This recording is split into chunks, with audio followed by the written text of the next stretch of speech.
వి gold trusted gold buyers మీరు తాకట్టు పెట్టిన బంగారాన్ని విడిపించి ఈ రోజు ఉన్న మార్కెట్ ధరకు కొనబడను 7771077720.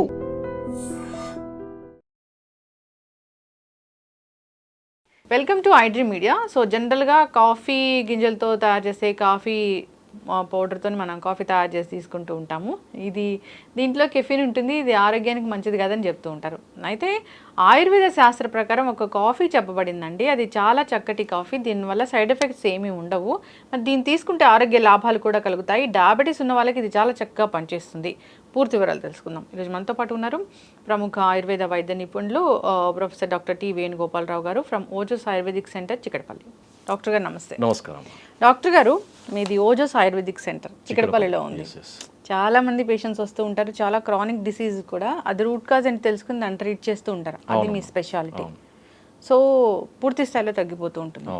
అయితే డాక్టర్ గారు, ఇప్పుడు కాఫీ అనేది అందరం ఇష్టంగా తీసుకుంటూ ఉంటాము.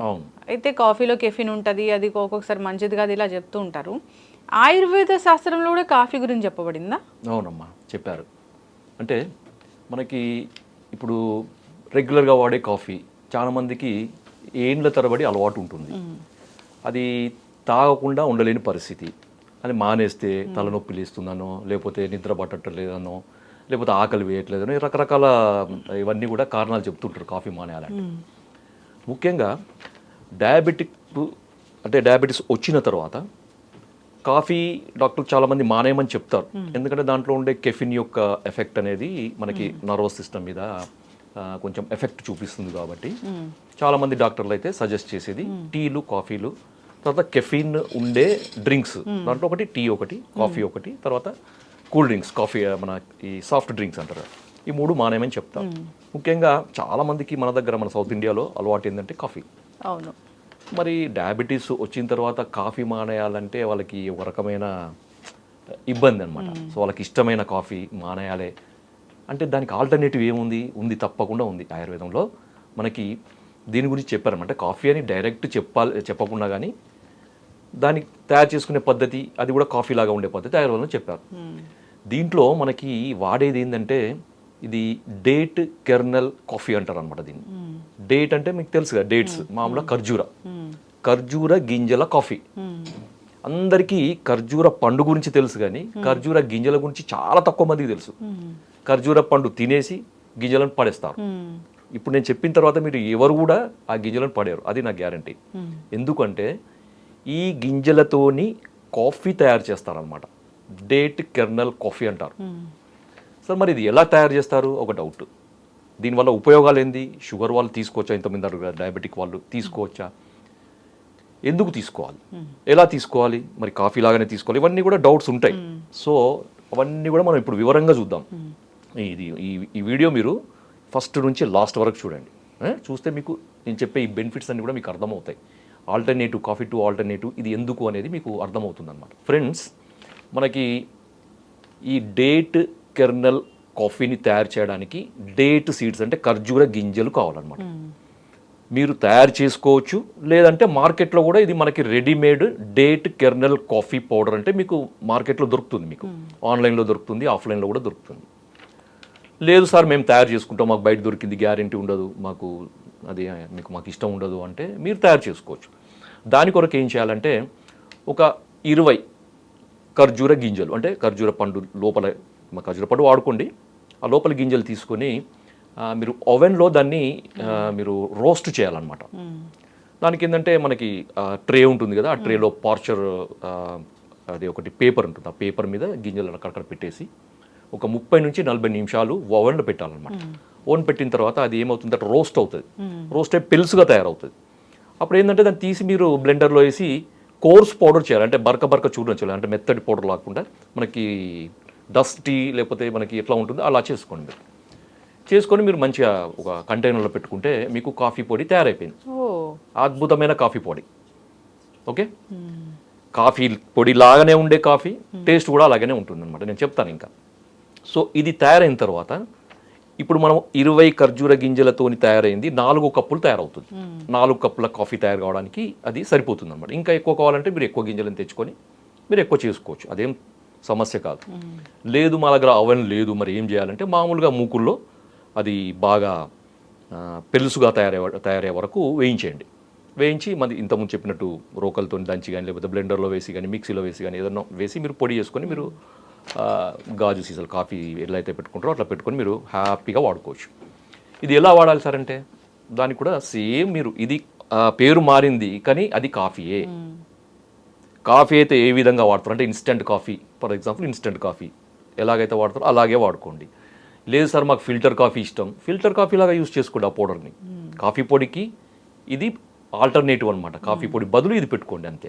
ఓకే, మరి ఇంకొకటి ఇది తయారు చేసుకున్న తర్వాత దీని రుచి, సార్ మాకు కాఫీ రుచి బాగా అలవాటైంది సార్, మాకు ఇది తీసుకుంటే మా కాఫీ రుచిలాగానే ఉంటుంది, అద్భుతంగా ఉంటుంది. దీని ఫ్లేవరు అచ్చు యాజ్ ఇట్ ఈజ్ కాఫీ లాగానే ఉంటుంది. బ్రౌన్ అంటే ఆకర్షణీయమైన బ్రౌన్, అంటే ఎట్లా చెప్పాలంటే బ్యూటిఫుల్ బ్రౌన్ కలర్ అని చెప్పారనమాట ఆ టెక్స్ట్లలో. So beautiful brown colour, flavour కూడా మనకు సేమ్ యాజ్ ఇట్ ఈజ్. మీరు కాఫీ తాగుతున్నామా కెర్నల్ డేట్ సీడ్ కెర్నల్ తాగుతున్నామా అనేది మీకు తేడా తెలియనంత ఉంటుందన్నమాట దాని ఫ్లేవర్. తర్వాత కలరు, టేస్ట్, తర్వాత ఇది ఇంకేముందంటే కొంచెము చిరు అంటే కొద్దిగా తక్కువ, అంటే మామూలుగా కాఫీ టేస్ట్తో పాటుగా మీకు ఏమవుతుందంటే ఇది ఒక చిరు చాక్లెట్ కలర్, చాక్లెట్ ఫ్లేవర్, కొంచెం చాక్లెట్ మిక్స్ అయితే ఏదైతే మనకు ఫ్లేవర్ వస్తుందో రుచి, ఆ రుచి కూడా ఉంటుందన్నమాట. తర్వాత కొంచెం నటి అంటే గింజ పొడి వేసిన టేస్ట్ కొద్దిగానే తగులుతుందన్నమాట. కానీ ఓవరాల్గా మాత్రం ఇది యాజ్ ఇట్ ఈజ్ మనం రెగ్యులర్గా వాడే కాఫీ రుచి మాత్రమే ఉంటుందన్నమాట. సో రోజుకి 2 సార్లు తాగండి, 3 సార్లు తాగండి, ఎటువంటి నష్టం లేదు.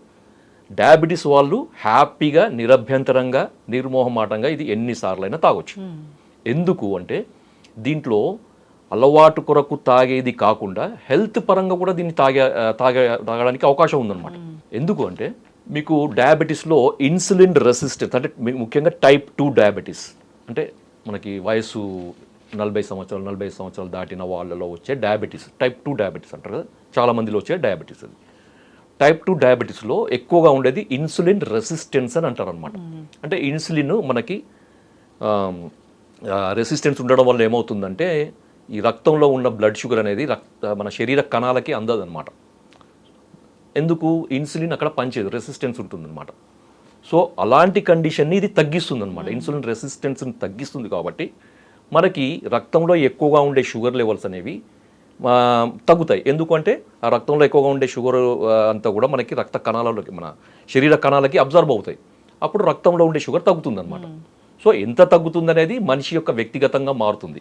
రోజు ఎన్నిసార్లు తాగాలనేది మీరు షుగర్ టెస్ట్ చేసుకుంటూ 2 సార్లు తాగాల, 3 సార్లు తాగాల, అది మీ ఇష్టం.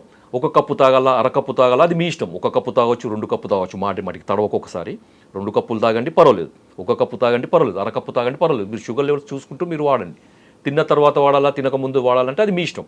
తినకముందు అర్ధగంట ముందు కానీ లేకపోతే తిన్నాక 1 గంటన్నర తర్వాత కానీ మీరు ఇది వాడుకోవచ్చు. రోజు వాడుకోవచ్చు అంటే ప్రతిరోజు వాడుకోవచ్చు. దీనివల్ల ఎటువంటి నష్టము ఉండదు. మీరు కాఫీ ఏళ్ళ తరబడి తాగుతున్నారు కదా, నష్టం తెలిసినా కానీ ఏళ్ళ తరబడి వాడుతున్నాం. ఇది లాభదాయకమైనది, ఎన్ని రోజులు వాడినా నష్టమే ఉండదు. దీంట్లో ఇంకోటి ఏంటంటే ఈ డయాబెటీస్ పేషెంట్స్లో కొన్ని రకాల మందుల వల్ల మనకి మినరల్ డెఫిషియన్సీ అనేది వస్తుంది, విటమిన్ డెఫిషియన్సీ అనేది వస్తుంది అనమాట. సో దీంట్లో మనకి మినరల్స్ ఉన్నాయి, విటమిన్స్ ఉన్నాయి, తర్వాత ఒక రేర్ ఒమేగా-9 ఫ్యాటీ యాసిడ్ అనేది ఒకటి ఉంటుంది అనమాట. ఒమేగా-3 ఫ్యాటీ యాసిడ్స్, ఒమేగా-6 fatty acids, omega nine fatty acids అని ఈ ఫ్యాటీ యాసిడ్స్ రకరకాలుగా ఉంటాయి అన్నమాట. సో దాంట్లో రేరెస్ట్ అనేది ఒమేగా-9 ఫ్యాటీ యాసిడ్. ఇది చాలా రకాల ఫుడ్ వాటిలో ఉండదు అనమాట ఇది. సో మనకి ఈ సీడ్ కెర్నల్ మనకి ఏంటంటే డేట్ కెర్నల్ కాఫీలో మనకి తీసుకోవడం వల్ల ఏమవుతుందంటే ఒమేగా-9 ఫ్యాటీ యాసిడ్ వల్ల ఇమ్యూనిటీ అనేది కూడా పెరుగుతుందన్నమాట. ఎందుకంటే ఇమ్యూనిటీ సంబంధించిన కణాల యొక్క ఎదుగుదలకు, వాటి డెవలప్మెంట్కు, తర్వాత వాటి డిస్క్రిమినేషన్కి మనకి ఈ ఫ్యాటీ యాసిడ్స్ అవసరం అనమాట. సో ఇన్ని రకాల హెల్త్ బెనిఫిట్స్ దీనివల్ల ఉన్నాయి కాబట్టి డయాబెటిక్ పేషెంట్స్ నిరభ్యంతరంగా వాడవచ్చు, ఎంతకాలమైనా వాడవచ్చు. మీరు రెగ్యులర్గా వాడే మందులకి అదనంగా మాత్రమే వాడాలి. సార్ మీరు షుగర్ తగ్గుతుందని చెప్పారు కదా, మేము షుగర్ మందులు వాడేసి ఇది వాడొచ్చా అంటే అట్లా కాదు. మీరు షుగర్కు వాడే మందులు రెగ్యులర్గా వాడుకోండి, తర్వాత అదనంగా కూడా ఇది వాడుకోండి. ఓకే, అంతే తప్ప నేను మందులన్నీ మానేస్తా, ఇన్సులిన్ మానేస్తా, నేను ఇది వాడేసి కెర్నల్ కాఫీ తాగేసి నేను ఉంటానంటే కుదరదమ్మా. ఇంకొకటి మరి షుగర్ వాళ్ళే వాడొచ్చా, డయాబెటీస్ ఉన్న వాళ్ళే వాడొచ్చా, యంగ్స్టర్స్ లేకపోతే కొంతమంది పిల్లలకు కూడా అలవాటు ఉంటుందమ్మా. ఎందుకంటే స్కూల్ ఒక 8th క్లాస్ 9th క్లాస్ తర్వాత కొంతమంది పిల్లలకి కాఫీ తాగే అలవాటు ఉంటుంది, వాళ్ళకి ఇవ్వచ్చు. ఎందుకంటే పేరుకు దీంట్లో కాఫీ అనే పదం ఉంది తప్ప ఇది అద్భుతమైన ఇది ఆయుర్వేద మందు ఇది. దీన్ని ఖర్జూర బీజ చూర్ణము అంటారు దీన్ని. సో ఈజీగా వాడుకోవచ్చు, హ్యాపీగా వాడుకోవచ్చు, ఎటువంటి నష్టం లేదు. ఏ ఏజ్ గ్రూప్ అయినా వాడుకోవచ్చు ఇది. ఎందుకంటే ఆయుర్వేదం ఇది. తర్వాత ఇది సీడ్ కెర్నల్ రోస్ట్ చేసిన పౌడర్, ఎటువంటి నష్టం ఉండదు. దీంట్లో 0 కెఫిన్, తర్వాత గ్లూటిన్ ఫ్రీ. గ్లూటిన్ అనేది చాలా మందికి పడదు. మనకి కొన్ని డ్రింక్స్లో గ్లూటిన్ ఉంటుందన్నమాట. ఈ గ్లూటిన్ కూడా ఉండదు దీంట్లో. ఇంకొకటి ఏంటంటే కొంతమందికి కాఫీ టీలు తాగడం వల్ల మనకి పొట్టులో అల్సర్స్ కానీ యాసిడిటీ కానీ వస్తుంది. ఇది నాన్ యాసిడిక్ అనమాట, అంటే యాసిడ్ సీక్రెషన్ని స్టిమ్యులేట్ చేయదు. కాబట్టి ఎవరికైతే ఈ యాసిడ్ పెప్టిక్ డిజార్డర్స్ అంటే కడుపులో మంట, లేకపోతే పుల్లటి తేన్పులు రావడము, కడుపు ఉబ్బరం ఉండడము, ఇలాంటి సమస్యలతో బాధపడే వాళ్ళు టీలు కాఫీలు మానేసి ఇది కనుక తాగితే వాళ్ళకు ఆ టీలు కాఫీలు తాగడం వల్ల వచ్చే ఆ సమస్యలన్నీ పోయి హ్యాపీగా ఉంటారు అనమాట. సో ఇన్ని రకాల హెల్త్ బెనిఫిట్స్ ఉన్నాయి. కాబట్టి డియర్ ఫ్రెండ్స్, మీరు ఈ ఖర్జూర గింజల పొడి వాడుకోండి, మంచిగా చక్కగా మీ ఆరోగ్యాన్ని కాపాడుకోండి. ఫ్రెండ్స్, డయాబెటిక్ పేషెంట్స్లో మనకి రకరకాల కాంప్లికేషన్స్ చూస్తుంటాం. ఆ డయాబెటీస్ దీర్ఘకాలంగా ఉంటే ఈ కాంప్లికేషన్స్ యొక్క తీవ్రత కానీ కాంప్లికేషన్స్ యొక్క సంఖ్య కానీ పెరుగుతూ ఉంటుంది. అలాంటి కాంప్లికేషన్స్లో ఒకటి ఇది డిమెన్షియా అంటారనమాట. డయాబెటిక్ డిమెన్షియా అంటే ఇది మెమొరీకి సంబంధించిన ఒక ఇష్యూ అనమాట. దీంట్లో ఏమవుతుందంటే కాగ్నిటివ్ స్కిల్స్ తగ్గుతాయి, తర్వాత బిహేవియరల్ చేంజెస్, చిన్న చిన్న విషయాలు కూడా గుర్తు లేకపోవడము, తర్వాత కోపం ఎక్కువగా రావడము, చిరాకుగా ఉండడము, ఇలాంటి మనం రకరకాలుగా ఈ డిమెన్షియాలో మనము చూస్తుంటాము. తర్వాత సోషలైజేషన్ అంటే వాళ్ళు ఒక 10 మందిలో కలవడానికి, వాళ్ళతో మాట్లాడడానికి ఇబ్బంది పడుతున్నారు. ఎందుకంటే పలానా వ్యక్తి కలిగినప్పుడు కొన్నిసార్లు వాళ్ళ మొహం గుర్తుండదు, లేదా వాళ్ళ పేరు కూడా గుర్తుండదు అనమాట. పేరు పెట్టి పిలవడానికి ఇబ్బంది పడి గుర్తురాక అది తప్పించుకోవడానికి వాళ్ళు ఈ సోషలైజేషన్ గ్యాదరింగ్లు కూడా వాళ్ళు అవాయిడ్ చేసే అవకాశం ఉంటుంది. తర్వాత వస్తువులను కూడా వాళ్ళు మర్చిపోతుంటారు. అంటే ఇప్పుడు పెట్టిన వస్తువు 1 గంట తర్వాత కూడా అది ఎక్కడో పెట్టినని రకరకాలుగా వాళ్ళు చాలా ఇబ్బంది పడుతుంటారు అనమాట. ఇలా మనకి ఈ డిమెన్షియా ఇంకా చాలా లక్షణాలు ఉంటాయి. అది మనకు దాని గురించి ఎక్కువగా వివరణ ఇవ్వట్లేదు నేను ఇక్కడ. అయితే ఇది ఎందుకు వస్తుందని ఒక 2 లైన్లు మనం మాట్లాడుకుందాం. దాని తర్వాత దీని ట్రీట్మెంట్ ఏంటో అని మనం చూద్దాం. సో ఇది రావడానికి కారణం ఏంటంటే ముఖ్యంగా మనకి బ్రెయిన్లో ఇన్సులిన్ రెసిస్టెన్స్ బ్రెయిన్లో వస్తే దాన్ని టైప్ 3 డయాబెటీస్ అని కూడా మనకి చెప్పారన్నమాట. డయాబెటీస్ వల్ల మనకి ఇన్సులిన్ రెసిస్టెన్స్, ఒకవేళ ఇన్సులిన్ రెసిస్టెన్స్ అనేది మనకి శరీరంలో ఉంటే టైప్ 2 డయాబెటీస్, దానికి అదనంగా మనకు బ్రెయిన్లో కూడా ఇన్సులిన్ రెసిస్టెన్స్ కనుక ఉంటే దాన్ని టైప్ 3 డయాబెటీస్ అని కొంతమంది ఈ మధ్య చెప్తున్నారు. అయితే ఇన్సులిన్ ఎందుకు అంటే మనకి ఈ బ్రెయిన్ యాక్టివిటీకి ఇన్సులిన్ అవసరం అనమాట. ఇన్సులిన్ యొక్క ఇంకొక మనకి ఉపయోగాలు కేవలం బ్లడ్ మనకి షుగర్ లెవెల్స్ని తగ్గించడమే కాకుండా మనకి బ్రెయిన్ యాక్టివిటీకి ఉపయోగపడే కూడా ఉపయోగపడడానికి కూడా ఇన్సులిన్ అవసరం ఉంటుందన్నమాట. ఎప్పుడైతే బ్రెయిన్లో ఇన్సులిన్ రెసిస్టెన్స్ అనేది పెరుగుతుందో మనకి డిమెన్షియాకి అది కారణభూతంగా ఉంటుంది. ఓకే, దాని తర్వాత ఇంకొకటి omega 3 fatty acids, omega 6 fatty acids అనేవి కూడా తగ్గడం అనేది మనకు ఈ డిమెన్షియాకి కారణం ఉంటుంది. దీన్నే ఆయుర్వేదంలో మనకి వాత పిత్త ప్రకోపంగా చెప్పారనమాట. డియర్ ఫ్రెండ్స్, మనకి ఆయుర్వేదంలో ఈ సమస్యను ఎదుర్కోవడానికి అద్భుతమైన మనకి వైద్య విధానాలు ఉన్నాయి. దాంట్లో మీకు ఒక చిన్న ఎగ్జాంపుల్ లాగా నేను ఇప్పుడు ఒక రెమెడీ చెప్తాను. రెమెడీ అనేది కొద్ది వరకే పనిచేస్తుంది, కాకపోతే మీకు ప్రివెంటివ్గా అందరూ వాడుకోవచ్చు. స్టార్ట్ అయిందంటే మాత్రం ఇది వాడి దాని తర్వాత మీరు ఆయుర్వేద వైద్యులను సంప్రదించి దానికి సంబంధించిన మంచి మందులు ఉన్నాయి ఆయుర్వేదంలో, అవి వాడండి. సో దీన్ని మనము ఘృత మరీచం అని అంటారనమాట. అంటే మీకు తెలవడానికి ఘీ పెప్పర్ అంటే ఏమని చెప్పారంటే ఆయుర్వేదంలో శుద్ధ గవ్యం ఘృతం తప్తం మరీచైర్వా కణాన్వితం రసాయనం సదాపేయం ఘృతపానం ప్రశస్యతే రూక్షక్షత విషార్తానం వాతపిత్త వికారినాం. ఈ 4వ లైన్ చెప్తున్నాను, అది చాలా ఇంపార్టెంట్ ఈ సందర్భంలో. హీన మేధ్య స్మృతీనాంచ ఘృతపానం ప్రశస్యతే. అంటే ఎవరికైతే ఈ ఇంటెలిజెన్స్, కాగ్నిటివ్ స్కిల్స్ తగ్గుతాయో, మెమరీ పవర్ తగ్గుతుందో వాళ్ళకి, అంటే హీన మేధ్య స్మృతి అంటారనమాట, వీళ్ళకి తగ్గిన వాళ్ళకి ఘృతపానం ప్రశస్యతే, ఘృతపానము ఒక అద్భుతమైన పరిష్కారం అని చెప్పారనమాట. అది కూడా మనకి క్షీరం మనకు మరీచ కణాన్వితం అని చెప్పారు కదా. మరి ఇది ఎలా చేసుకోవాలి అంటే, మీరు ఒక 1/2 లీటరు మంచి, ఇక్కడ ఎందుకన్నారంటే శుద్ధ గవ్యం ఘృతం, ఆవు నెయ్యిని మాత్రమే తీసుకోవాలి. గవ్యం అంటే ఆవు, ఘృతం అంటే నెయ్యి. గవ్య ఘృతం అంటే ఆవు నెయ్యిని మాత్రమే తీసుకోవాలి. వేరే నెయ్యిలతోని ఎటువంటి ఉపయోగాలు ఈ సందర్భంలో ఉండవు. కాబట్టి మనకి డయాబెటిక్ డిమెన్షియాకు అవసరమైనది మనకి ఒరిజినల్ జెన్యూన్ ఆవు నెయ్యి ఒక 500 గ్రాములు తీసుకొని దాంట్లో మనకి శుద్ధమైన మిరియాలను, అవి ఎంత అంటే ఒక 100 గ్రాముల మిరియాలను దంచి మీరు గిన్నెలో వేసి, ఈ నెయ్యి గిన్నెలో వేసి దాంట్లో ఒక 100 గ్రాముల మిరియాలను దంచి దాంట్లో వేసి ఒక 15 నుంచి ఒక 20 నిమిషాలు సన్నటి మంట మీద మరిగించండి చాలు.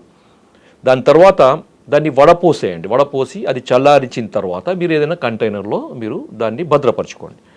ప్రతిరోజు కూడా ఒక వ్యక్తిగత అవసరాన్ని బట్టి, లేదా ఒక వ్యక్తి యొక్క జీర్ణ శక్తిని బట్టి, ఆకలి శక్తిని బట్టి, మంచి ఆకలి ఉన్న వాళ్ళకి దీన్ని 3 స్పూన్లు ఒక 1/2 గ్లాసు గోరువెచ్చని నీళ్ళు, అంటే తాగగలిగేంత వేడి ఉన్న నీళ్ళలో ఒక 3 స్పూన్ల ఈ ఇప్పుడు తయారు చేసిన ఈ పెప్పర్ ఘీని వేసి పరగడుపున ప్రతిరోజు తాగాలన్నమాట. తాగిన తర్వాత తక్కువలో తక్కువ ఒక గంట వ్యవధి ఇవ్వాలి. ఎందుకంటే ఘృతము, ఆవు నెయ్యి డైజెషన్ కావడానికి కొద్దిగా టైం పడుతుందన్నమాట. సో అంత టైం మనకి ఇవ్వాలన్నమాట. ఇది వ్యక్తిగత అవసరాన్ని బట్టి, కొంతమందికి 2 స్పూన్లు అవసరం ఉంటుంది, కొంతమందికి 1 స్పూన్తోనే మనకి జీర్ణశక్తికి సరిపోయేంత ఉంటుంది. కాబట్టి 1 నుంచి 3 స్పూన్ల వరకు ప్రతిరోజు కూడా తీసుకోవచ్చు. ఎంతకాలం తీసుకోవాలంటే మీకు ఎంతకాలం తీసుకున్నా దీనివల్ల నష్టమే ఉండదు, ఇంకా ఉపయోగాలు ఉంటాయి. ఎందుకంటే మనకి ఆవు నెయ్యిలో, మనకు ఆవు నెయ్యి అనేది భగవంతుడు మనకు ప్రసాదించిన ఒక అద్భుతమైన ఔషధం అన్నమాట. దాని యొక్క విలువ తెలియక మనకు ఇన్ని రోజులు మనకు ఆయిల్ అని, ఈ ఆయిల్ అని, తర్వాత కొలెస్ట్రాల్ నెయ్యి కొలెస్ట్రాల్ పెరుగుతుంది మన మీద ఒక తప్పుడు అభిప్రాయాన్ని మనకి క్రియేట్ చేసి మనకు ఈ ఘృతాన్ని, మనకి ఈ నెయ్యిని దూరం చేశారనమాట. ఇప్పుడు మళ్ళీ తెలుసుకొని మళ్ళీ ఘృతం, ఈ ఆవు నెయ్యి వాడండి అని చెప్తున్నారు. ఎందుకు అంటే దీని యొక్క మీద రీసెర్చ్ జరిగిన దాన్ని బట్టి వాళ్ళు చెప్తున్నారు. ఏమి అంటే ఈ నెయ్యిలో మనకి omega 6 fatty acids, omega 3 fatty acids ఉంటాయి. కాబట్టి ఇవి మెదడుకు, బ్రెయిన్ యొక్క యాక్టివిటీకి, బ్రెయిన్ యొక్క నరిష్మెంట్కి అవసరము. అదే ఇప్పుడు ఎక్కడైతే మనకు ఇంతకుముందు చెప్పాం కదా, omega 6 fatty acids, omega 3 fatty acids తగ్గడం వల్ల ఈ డిమెన్షియా వస్తుంది అని. ఫ్రెండ్స్, ఇంకొక అద్భుతమైన విషయం ఏంటంటే, చాలామందికి తెలియంది ఏంటంటే, మీకు ఒక అపోహ, ఒక తప్పుడు అభిప్రాయం ఏంటంటే, డయాబెటీస్ ఉన్న వాళ్ళు ఆవు నెయ్యి వాడొద్దు, ముఖ్యంగా నెయ్యి వాడొద్దు, దాంట్లో ముఖ్యంగా ఆవు నెయ్యి వాడొద్దు అనే ఒక తప్పుడు అభిప్రాయం చాలామందిలో ఉంది. నిరభ్యంతరంగా వాడుకోండి. ఎందుకంటే టైప్ 2 డయాబెటీస్ రావడానికి ఒక కారణం ఏంటంటే ఇన్సులిన్ యొక్క రెసిస్టెన్స్, ఇన్సులిన్ పని చేయకపోవడము. ఇన్సులిన్ సరిగా ఉత్పత్తి అవుతుంది కానీ అది కణాలకు చేరకుండా ఉంటుంది. ఎందుకంటే ఇన్సులిన్ ప్రభావం అనేది అక్కడ ఉండదన్నమాట. ఎందుకంటే రెసిస్టెన్స్ వస్తుంది. ఈ ఆవు నెయ్యి ఇన్సులిన్ రెసిస్టెన్స్ని తగ్గిస్తుంది అనేది చాలా రకాల పరిశోధనలు తేల్చి చెప్పినాయి అనమాట. ముఖ్యంగా బ్రెయిన్లో కూడా మనకి ఇన్సులిన్ రెసిస్టెన్స్ని తగ్గిస్తుంది. కాబట్టి ఇన్సులిన్ పనిచేస్తుంది, బ్లడ్ షుగర్ తగ్గుతుంది, మనకి మెదడు యొక్క కణాలకి రక్తం ద్వారా మనకి షుగరు అనేది మెదడు కణాలకు చేరి వాటి యొక్క పోషణ సరిగా ఉండి ఈ సమస్య అనేది బయటపడుతుంది. తర్వాత ఇంకొకటి, ఈ మధ్య గట్ బ్రెయిన్ యాక్సిస్ అని కూడా చెప్తున్నారు కదా. మనకి గట్కి తర్వాత బ్రెయిన్కి చాలా సంబంధం ఉంటుంది. ఎందుకంటే మనకి గట్ అనేది కూడా సెకండ్ బ్రెయిన్ అని చెప్పారు. ఎందుకు అంటే మనకు బ్రెయిన్లో అయితే న్యూరల్ నెట్వర్క్ ఎంతైతే మనకు ఉంటుందో అంతే న్యూరల్ నెట్వర్క్ అనేది మనకి కోలంలో, పొట్టలో ఉంటుందని మనకి చెప్పారు. ఇదే ఆయుర్వేదంలో మనకి ఎప్పుడో చెప్పారు. అపాన స్థానము, మనకి పంచవిధ వాతాలలో అపాన వాతం అనేది ఒకటి. దీనివల్ల మనకి ఈ అపాన స్థానంలో ఉండే అన్ని అవయవాలకి నర్వ్స్ సప్లై, కండక్షన్ ఉంటుంది. దానివల్ల దీని అపాన స్థానం చెడిపోవడం వల్ల దాని యొక్క ప్రభావం మనకి మెదడు మీద ఉంటుందని, బ్రెయిన్ మీద ఉంటుంది, శిరస్సు మీద ఉంటుందని ఆయుర్వేదంలో కూడా ఎప్పుడో చెప్పారు. సో అది ఇంకా డీప్గా మనం వెళ్ళకుండా గట్ బ్రెయిన్ యాక్సిస్లో మనకి దానికి సందర్భంలో మనకి కోలన్ చెడినప్పుడు, అంటే గట్ చెడినప్పుడు దాని ప్రభావం మెదడు మీద కూడా పడుతుంది. కాబట్టి ఘృతపానం చేయడం వల్ల, అంటే ఈ ఆవు నెయ్యి తీసుకోవడం వల్ల ఏమవుతుందంటే, ఈ ఆవు నెయ్యిలో ఉండే, నేను సైంటిఫిక్గా చెప్తున్నాను, ఈ బ్యూటరిక్ యాసిడ్ అనేది ఉంటుందన్నమాట. ఈ బ్యూటరిక్ యాసిడ్ ఏం చేస్తుంది, అది మిగతా ఫుడ్ సోర్సెస్లో దేంట్లో కూడా ఇంత మోతాదులో ఉండదు. ఒక్క ఆవు నెయ్యిలో అన్నిటికంటే ఎక్కువ పరిమాణంలో మనకి ఈ బ్యూటరిక్ యాసిడ్ ఉంటుందన్నమాట. ఈ బ్యూటరిక్ యాసిడ్ ఏం చేస్తుందంటే ఈ గట్ యొక్క లైనింగ్ని, పొరని అది సూదనింగ్ చేస్తుంది, కాపాడుతుంది అనమాట. తద్వారా ఏంటంటే మనకి గట్ హెల్త్ అనేది అద్భుతమైన పనితీరుగా మెరుగవుతుంది అనమాట. తద్వారా ఏంటంటే మనకి జీర్ణశక్తి అనేది సక్రమంగా జరిగి మనం తీసుకునే ఫుడ్ ద్వారా వచ్చే ఈ పోషకాలన్నీ కూడా మనకి బ్రెయిన్కి అందుతాయి. సార్ మరి ఇంత చెప్పారు కదా, మరి ఇది సమస్య తీవ్రత ఎక్కువగా ఉన్నప్పుడు, డిమెన్షియా అనేది చాలా తీవ్రతగా ఉన్నప్పుడు ఏంటంటే వాళ్ళు సొంత పేరు కూడా మర్చిపోయే పరిస్థితి ఉంటుంది, సొంత పనులు చేసుకోవడానికి కూడా ఇబ్బంది ఉంటుంది. వాళ్ళకి ఒక అసిస్టెంట్ ఎవరైనా తప్పనిసరిగా వాళ్ళు ఎంబడి ఉండాల్సిన పరిస్థితి ఉంది. సో అలాంటి వాళ్ళకి మరి ఆయుర్వేద మందులు, ఇంకా మెరుగైన ఆయుర్వేద వైద్యం కానీ ఉన్నాయంటే ఉన్నాయి, తప్పకుండా ఉన్నాయి. దాంట్లో మనకి కొన్ని మూలికల్లో మనకి స్మృతి మిత్ర వటి, ఫ్రెండ్స్ గుర్తుపెట్టుకోండి లేదా రాసుకోండి. పెద్దవాళ్ళు ముఖ్యంగా 70 సంవత్సరాలు దాటిన వాళ్ళలో మనకి ఈ సమస్య ఎక్కువగా బాధిస్తుంది. చూసే వాళ్ళకు కూడా ఇబ్బంది అనిపిస్తుంది. బాధపడే వాళ్ళకే కాదు, అనుభవించే వాళ్ళకి కాదు, చూసే వాళ్ళకు కూడా, తర్వాత వాళ్ళకి సేవ చేయాల్సిన భార్యలు కానీ పిల్లలు కానీ వాళ్ళందరికీ కూడా ఒక రకమైన ఇబ్బంది అనమాట. వాళ్ళకు కూడా ఎంతోమంది అంటే వాళ్ళ జీవితంలో ఎన్నో కష్టాలు పడి, ఎన్నో పిల్లలకు పెళ్ళిళ్ళు చేసి బరువు బాధ్యతలు అయిపోయిన తర్వాత ఒక ప్రశాంతమైన జీవితం గడుపుదాం అనుకునే సమయంలో ఇలాంటి సమస్య వచ్చినప్పుడు చాలా ఇబ్బందికరంగా ఉంటుంది, చాలా ఎంబరాజింగ్గా ఉంటుంది చూసే వాళ్ళకైనా కానీ సేవ చేసే వాళ్ళకి కానీ. సో అలాంటి పరిస్థితిలో ఉన్న వాళ్ళకి ఈ స్మృతి మిత్ర వటి, మళ్ళీ చెప్తున్నాను, స్మృతి మిత్ర వటి. స్మృతి అంటే మనకి మెమొరీ పవర్, లేకపోతే కాగ్నిషన్ స్కిల్, తర్వాత మనకి ఇంటెలిజెన్స్, వీటన్నిటినీ కూడా స్మృతి కింద తీసుకున్నారనమాట. ఈ స్మృతికి మిత్రం అంటే మనకి అనుకూలంగా ఉండేది, ఒక సహాయకుడిలాగా, ఒక స్నేహితుడిలాగా మనకి సహాయపడేది, దోహదపడే ఈ స్మృతి మిత్రవటి. అది మేము మా ఆయుర్వేద వైద్యుల యొక్క టీం దాన్ని తయారు చేయడం జరిగింది. ఇది బయట ఎక్కడా దొరకదు, ఏ కంపెనీ ఇది తయారు చేయదు. మీరు ఎవరైనా కావాలంటే నా కాంటాక్ట్ నెంబర్ తీసుకొని నాకు కాల్ చేయండి, అది నేను పంపేయగలుగుతాను. వాడండి. పెద్దవాళ్ళకి, ముఖ్యంగా వయసు మీరిన వాళ్ళకి ఇది ఒక అద్భుతమైన వరప్రసాదం అనుకోవచ్చు. కాబట్టి మిత్రులారా, ఇంకా కూడా చాలా మెడిసిన్స్, ట్రీట్మెంట్స్ ఉన్నాయి. దాన్ని మీరు వైద్యులను సంప్రదించండి, లేదా ఓజస్ ఆయుర్వేదిక్ సెంటర్ వచ్చి నాకు అపాయింట్మెంట్ తీసుకొని వచ్చి కలవండి. మీ ఈ సమస్యకి మనకు శాశ్వత పరిష్కారం ఉంది. మన పెద్దవాళ్ళని ఈ సమస్య నుంచి దూరం చేయవచ్చు, వాళ్ళకి అనుకూలంగా ఉండే విధంగా ఈ సమస్యని మనకు పరిష్కారం చేయవచ్చు. జై ఆయుర్వేద.